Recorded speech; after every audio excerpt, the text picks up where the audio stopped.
Today we will be exploring the wonders of photosynthesis. Say hello to Mr. Sun. His sun rays are essential to the process of photosynthesis. Photosynthesis is how plants make their food, because they get hungry too. They take CO2 and water and form oxygen and glucose. Let's follow this sun ray into the leaf, where it powers the process. We are now in the chloroplast, which is found in leaf cells. Each chloroplast consists of an outer membrane, an inner membrane, granostacks, which are made of thylakoids, and the inner fluid, which is called the stroma. Looks like there's a party in the thylakoid membrane. Let's check it out. This is where most of the action occurs. Let's begin the process, shall we? A light ray hits the photosystem II, which contains chlorophyll A and absorbs 650 nanometers of red light. This light excites the electrons. Look at them dance. An electron gets passed on through the electron transport chain. Since an electron is lost, it needs to be replaced back to photosystem II. This is where water comes in. Water is hydrolyzed, or split, into an electron, a hydrogen proton, and two oxygen atoms, which combine to form O2. This oxygen gas is the byproduct and gets released. Bye-bye, oxygen! Anyway, the hydrogen proton moves through the thylakoid to the other side of the membrane, where the ATP synthase is. This causes a concentration gradient, and after the proton passes through, ADP and inorganic phosphate combine to form ATP, a form of energy. This will be used later in the Calvin cycle. Let's go back up to the top membrane. The electron passes through,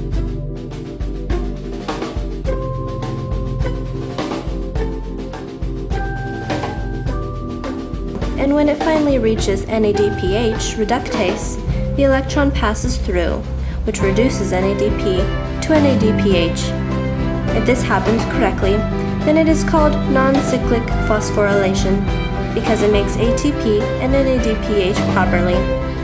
But if NADPH is not made, then cyclic phosphorylation is occurring, which brings the electrons back to photosystem II and produces more ATP. Why is ATP and NADPH so important? Both are needed to operate the Calvin cycle.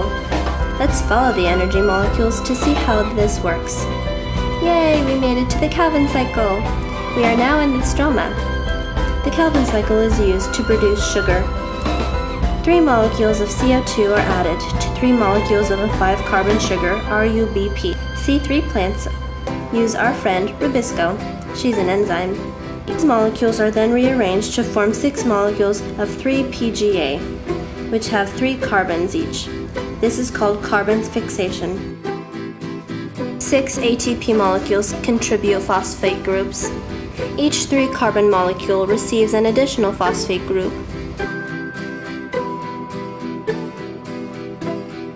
6 molecules of NADPH are oxidized. The electrons reduce the 6 3-carbon compounds, which creates 6 high-energy G3P molecules. G3P, or glyceraldehyde 3-phosphate, is a sugar, the final product of the Calvin cycle. One molecule forms a G3P, and the other 5 G3P molecules are then reshuffled to regenerate the RUBP molecules. To summarize, 3 molecules of CO2 are reduced from products of the light reactions and produce 1 G3P. 3 more CO2 molecules are fixed to form 1 G3P. 9 ATP and 6 NADPH are consumed to make 1 G3P, which means the Calvin cycle turned 3 times. ATP and NADPH are regenerated in the light reactions. 2 G3Ps form to make 1 glucose, so 6 turns form 1 glucose. 18 ATP and 12 NADPH are used to make 1 glucose, which stores energy that chlorophyll originally captured from Mr. Sun. In C4 plants, PEP carboxylase takes the place of rubisco when more oxygen is present, because rubisco likes O2 better than CO2. So PEP does all the work instead, because it's not a backstabber like rubisco.